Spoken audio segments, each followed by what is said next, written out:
ನಮಸ್ಕಾರ ಎಲ್ಲರಿಗೂ ಚಕ್ರವರ್ತಿ ಯೂಟ್ಯೂಬ್ ಚಾನೆಲ್ಗೆ ಸ್ವಾಗತ ಮತ್ತು ಸುಸ್ವಾಗತ. ಸೌಜನ್ಯ ಪರ ಹೋರಾಟಗಾರರಿಗೆ ಚಕ್ರವರ್ತಿ ಮಾಡ್ತಕ್ಕಂಥ ನಮಸ್ಕಾರಗಳು. ಮಿಸ್ಟರ್ ವೀರೇಂದ್ರ ಹೆಗಡೆ, ಧರ್ಮಾಧಿಕಾರಿ, ಧರ್ಮಸ್ಥಳದ ಧರ್ಮಾಧಿಕಾರಿ, ನಡೆದಾಡುವ ದೇವಮಾನವ, ಆಮೇಲೆ ಪದ್ಮಶ್ರೀ, ಆಮೇಲೆ ಆ ರತ್ನ ಈ ರತ್ನ, ಆಮೇಲೆ ಮತ್ತೆ ಯಾವ್ಯಾವ ಪ್ರಶಸ್ತಿಗಳು ಏನೇನೋ ಅದಾವ ಅದು ನಮಗೆ ಗೊತ್ತಿಲ್ಲ. ಇವನ್ನೆಲ್ಲವನ್ನು ತೆಗೆದುಕೊಂಡು ಸುಮ್ಮನಿರುವುದೇಕೆ? ಒಬ್ಬ ರಾಜ್ಯಸಭಾ ಸದಸ್ಯನಾಗಿ ಜನರ ಬಗ್ಗೆ ಕಾಳಜಿ ಇರಬೇಕು, ಜನರ ಪ್ರಶ್ನೆಗಳಿಗೆ ಉತ್ತರವನ್ನು ಕೊಡಬೇಕು. ಸೊ ಇದನ್ನು ಯಾವುದೂ ಕೂಡ ಕೊಡ್ತಾ ಇಲ್ಲ ಅಂದಮೇಲೆ ಈ ಪ್ರಶಸ್ತಿಗಳು ಯಾಕದಾವ ನಿಮಗೆ? ಆಮೇಲೆ ಆ ರಾಜ್ಯಸಭಾ ಸದಸ್ಯ ಸ್ಥಾನ ಯಾಕದ ನಿಮಗೆ? ಆಮೇಲೆ ನಿಮ್ಮ ಆ ಒಂದು ದೇವಸ್ಥಾನಕ್ಕೆ ಬಂದು ಆ ಹುಂಡಿಗೆ ಹಣವನ್ನು ಯಾಕೆ ಹಾಕಬೇಕು ಜನ? ಏನು ಕಾರಣ?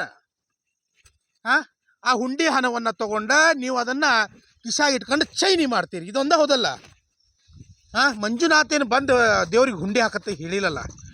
ಬಾಪ ದುಡ್ಡು ಹಾಕು, ಬಂಗಾರ ಹಾಕು, ಬೆಳ್ಳಿ ಹಾಕು, ಏನೂ ಹೇಳಿಲ್ಲ ಅವನು. ಎಲ್ಲರಿಗೂ ಒಂದೇ, ಸರ್ವೇಶ್ವರ ಅವನು.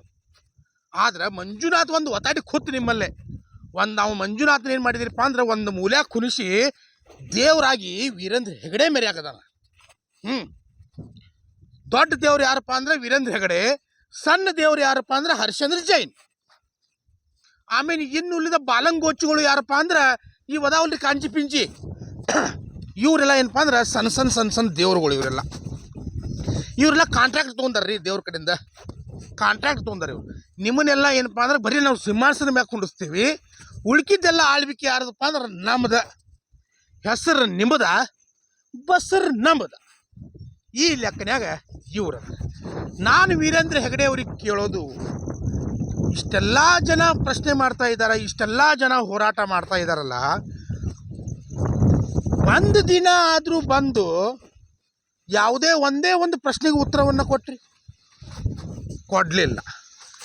ಯೂಟ್ಯೂಬರ್ಗಳ ಮೇಲೆ ದಾಳಿ ಆಯಿತು, ಆ ದಾಳಿ ಆದಾಗಾದರೂ ಬಂದ ಪ್ರಶ್ನೆ ಮಾಡಿದಿರಿ? ಮಾಡಲಿಲ್ಲ. ಅದ ಯೂಟ್ಯೂಬರ್ ನಿಮ್ಮ ವಿರುದ್ಧ ಮಾತಾಡ್ತಿರ್ಬೇಕಾದ್ರೆ ಅವನ ಮೇಲೆ ಕೇಸ್ ಮಾಡಿದಿರಿ. ಅವ್ರ ಯೂಟ್ಯೂಬ್ ಚಾನೆಲ್ಗಳನ್ನು ಬಂದ್ ಮಾಡಿದಿರಿ. ಆದ್ರೆ ಅವನ ಪ್ರಶ್ನೆಗಳಿಗೆ ಉತ್ತರ ಕೊಡ್ತಕ್ಕಂಥ ತಾಕತ್ತು ನಿಮ್ಮಲ್ಲಿ ಇರಲಿಲ್ಲ. ಯಾಕಂದ್ರೆ ಹಣದ ಬೆಂಬಲ ಜಾಸ್ತಿ ಅದ ನಿಮಗೆ, ರಾಜಕೀಯ ಬೆಂಬಲ ಜಾಸ್ತಿ ಅದ ನಿಮಗೆ. ಇದು ಭಾಳ ದಿನ ನಡೀತೈತೆ ಅನ್ನೋದು ಏನಾದರೂ ತಿಳ್ಕೊಂಡಿದ್ರೆ ದೊಡ್ಡ ತಪ್ಪು ಕಲ್ಪನೆ ಅದ ರೀ ನಿಮಗೆ, ಭಾಳ ದೊಡ್ಡ ತಪ್ಪು ಕಲ್ಪನೆ ಅದ.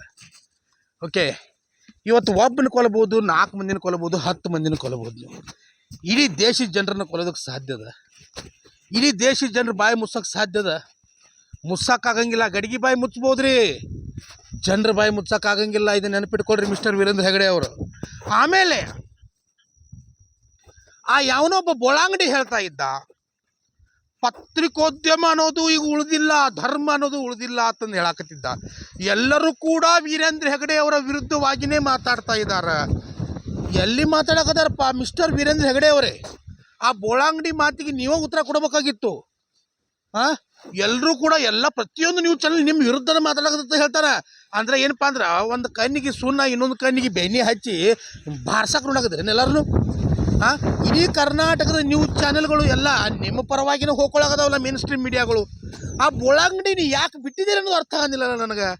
ಅಂದ್ರೆ ಅವನು ಶೇರೆ ಕುಡಿದು ಮಾತಾಡ್ತಾನೋ ಇನ್ನು ನನಗೆ ಶೇರೆ ಕುಡಿಸ್ತಾ ಇರ್ತಂದು ನಿಮ್ಮ ಪರವಾಗಿ ಮಾತಾಡ್ತಾನೋ, ಏನು ಶೇರೆ ಕುಡಿದು ನಿಶೆ ಇಳಿದು ಕೂಡಲೇ ಇನ್ನು ನನಗೆ ಮತ್ತೆ ಕುಡಿಸ್ತಾ ಇರ್ತ ಮಾತಾಡ್ತಾನೋ?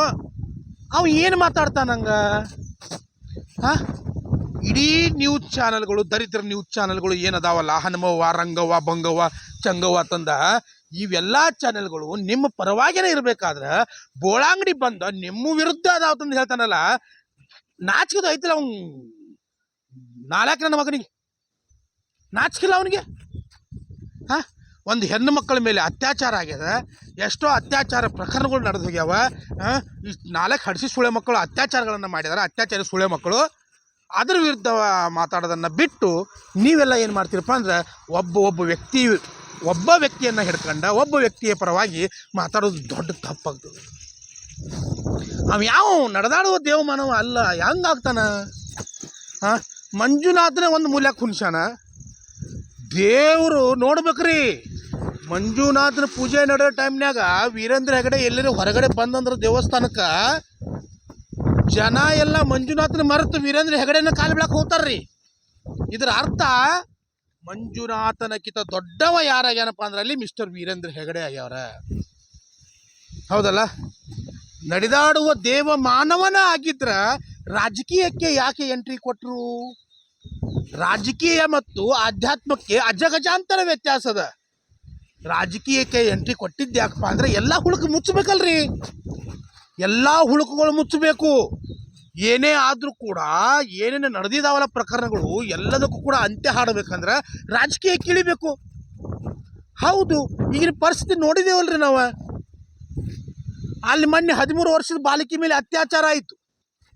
ಹೆಂಗೆ ಪಶ್ಚಿಮ ಬಂಗಾಳದಾಗ ಮೆರವಣಿಗೆ ಮಾಡಕದಾರ ನೋಡಿದ್ರಿ? ಬಡದು ಕೊಂದ್ರಿ.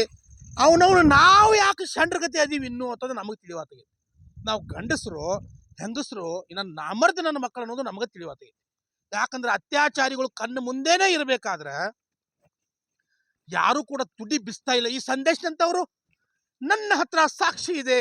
ಮತ್ತೊಂದು, ಇಡೀ ಕರ್ನಾಟಕದ ಜನತೆಗೆ ಏನು ಹೇಳ್ತೀನಿ, ಹಿಂಗೆ ಹೇಳ್ತಾ ನೋಡ್ರಿ, ಇಡೀ ಕರ್ನಾಟಕದ ಜನತೆಗೆ ಏನು ಹೇಳ್ತೀನಿ ಅಂದ್ರೆ, ಅಕಸ್ಮಾತ್ ಏನಾದರೂ ಪ್ರಾಬ್ಲಮ್ ಆದರೂ ಕೂಡ ಒಂದು ಪ್ರತಿಯನ್ನ ಆ ನಿಶ್ಚಲ್ ಜೈನ್ ಅಮೇರಿಕಕ್ಕೆ ಹೋಗಿಲ್ಲ ಎನ್ನುವ ಒಂದು ಪ್ರತಿಯನ್ನ ನನ್ನ ಸ್ನೇಹಿತರಿಗೆ ಅಂದ್ರೆ ನನ್ನ ಅವ್ರ ಟೀಮ್ನಾಗ ಏನದಾರಲ್ಲ ಹೋರಾಟಕ್ಕೆ ಅವ್ರದ್ದು ಏನು ಐತಲ್ಲ ಒಂದು ಕಮಿಟಿ, ಅಲ್ಲಿ ನಾನು ಒಬ್ಬರಿಗೆ ಕೊಟ್ಟಿದ್ದೀನಿ. ಅದನ್ನು ನನ್ನ ಹತ್ರ ಒಂದು ಪ್ರತಿ ಅದ, ಅಲ್ಲೂ ಕೂಡ ಒಂದು ಪ್ರತಿ ಅದ. ನನಗೇನಾದರೂ ಆದ್ರೆ ಅಲ್ಲಿ ಅವರು ಕೂಡ ಬರ್ತಾರೆ. ಅಂದ್ರೆ ಇದ್ರ ಅರ್ಥ, ಸಂದೇಶದ ಅರ್ಥ ಏನಾಗಿತ್ತಪ್ಪ ಅಂದ್ರೆ, ನನಗೆ ದುಡ್ಡು ಕೊಡ್ರಿ, ನನ್ನ ಹತ್ರ ಎಲ್ಲ ಅದ, ಸುಳ್ಳು ಬಂಡಲ್ ಹೇಳಿ ದುಡ್ಡು ತೊಗೊಂಡ ಮಜಾ ಮಾಡ್ಕೊತ ಅವು ತಿರುಗಾಡೋದನೋ ಬಿಡೋದನೋ ಏನು ಒಂದು ಅರ್ಥ ಆಗ್ತಾ ಇಲ್ಲ. ಹಾಂ, ಇನ್ನು ನಡೆದಾಡುವ ದೇವಮಾನವ ಒಂದು ಸಲ ಚಕ್ರವರ್ತಿ ಸೂಲಿಬೆಲೆನ ಬಿಡೋದು, ಇನ್ನೊಂದು ಸಲ ಗಿಳಿಯಾರನ್ನ ಬಿಡೋದು, ಈ ಕಡೆ ಬೋಳಾಂಗಡಿನ ಬಿಡೋದು, ಇನ್ನು ಇಡೀ ಕರ್ನಾಟಕದ ಮೇನ್ ಸ್ಟ್ರೀಮ್ ಮೀಡಿಯಾ ಏನು ನ್ಯೂಸ್ ಚಾನಲ್ಗಳದಾವಲ್ಲ ಅವುಗಳನ್ನು ಬಿಡೋದು. ಹಾಂ, ಇಷ್ಟೆಲ್ಲ ಬಿಟ್ರು ಸುಪ್ರೀಂ ಕೋರ್ಟ್ ಒಂದು ನಿಮ್ಮನ್ನು ಗಜ್ಮಾ ಮಾಡೋಕೆ ಐತೆ ಅನ್ನೋದನ್ನು ಮರೆತು ಬಿಟ್ಟಿದ್ದೀರಿ. ಎಲ್ಲ ನೀವು ಮರೆತು ಬಿಟ್ಟಿದ್ದೀರಿ. ಇಲ್ಲಿ ನ್ಯಾಯ ಸ್ವಲ್ಪ ಲೇಟಾಗಿ ಸಿಗ್ಬೋದು, ಅದ್ರ ಸಿಗ್ತದೆ. ಆದರೆ ಒಬ್ಬ ರಾಜ್ಯಸಭಾ ಸದಸ್ಯನಾಗಿ 4,000 ಎಕರೆಗಳಿಗಿಂತನೂ ಆಸ್ತಿಯನ್ನು ಹೊಂದಿ ತಮ್ಮನಿಗಾಗಿ ನನ್ನ ತಮ್ಮ ಭೂರಹಿತ ಬಡವ ಅಂತಂದು ಹೇಳಿ ಸರ್ಕಾರಕ್ಕೆ 7 ಎಕರೆ ಜಮೀನನ್ನು ಮಂಜೂರು ಮಾಡಬೇಕಂತಂದು ಶಿಫಾರಸು ಮಾಡಿದ್ರಲ್ಲ ಮಿಸ್ಟರ್ ವೀರೇಂದ್ರ ಹೆಗಡೆ ಅವರೇ, ಇದ್ರ ಬಗ್ಗೆ ಏನು ಮಾತಾಡೋದಿಲ್ಲಲ್ಲ ನೀವು? ಯಾಕೆ ಮಾತಾಡೋಂಗಿಲ್ಲ? ನೋಡ್ರಿ, ಅದೇನು ಪ್ರೆಸ್ ಕಾನ್ಫರೆನ್ಸ್ ಕರಿತಾರಲ್ರಿ, ಕರೀರಿ, ನಾನು ಬರ್ತೇನೆ. ನನ್ನನ್ನು ಕೂಡ ಪ್ರಶ್ನೆಗಳು ಕೆಲವೊಂದಿಷ್ಟು ಅದಾವ. ಯಾಕೆ ಜನಸಾಮಾನ್ಯರಿಗೆ ಉತ್ತರ ಕೊಡೋಂಗಿಲ್ಲ? ನಡೆದಾಡುವ ದೇವಮಾನವ ಯಾರು ಗೊತ್ತೆ? ನಮ್ಮ ಬಿಜಾಪುರ ಸಿದ್ದೇಶ್ವರ ಸ್ವಾಮಿಗಳು, ತುಮಕೂರು ಸಿದ್ಧಗಂಗಾ ಮಠದ ಶ್ರೀಗಳು, ಅವರಿಗೆ ನಡೆದಾಡುವ ದೇವಮಾನವರು ಅಂತಾರೆ. ಹಾಂ, ನಿಮ್ಮ ಅಂತಾರಿಗೆಲ್ಲ ನಡೆದಾಡುವ ದೇವಮಾನವಲ್ಲ. ನೀವೆಲ್ಲ ರಾಜಕೀಯ ಧುರೀಣರು. ಪಟ್ಟ ಬೇಕ್ರಿ ನಿಮ್ಗೆ, ಪಟ್ಟ ಬೇಕು. ಜನರ ಅದೇನಂತಾರೆ ಹಿತಾಸಕ್ತಿ, ಅದು ಬೇಕಾಗಿಲ್ಲ, ಪಟ್ಟ ಬೇಕು ನಿಮ್ಗೆ. ಗೊತ್ತೈತಲ್ಲ? ಭಾಳ ದಿನ ಉಳಿಯಂಗಿಲ್ಲ. ಕರ್ಮ ರಿಟರ್ನ್. ಮತ್ತೆ ಬರ್ತೀನಿ. ಜೈ ಹಿಂದ್, ಜೈ ಕರ್ನಾಟಕ.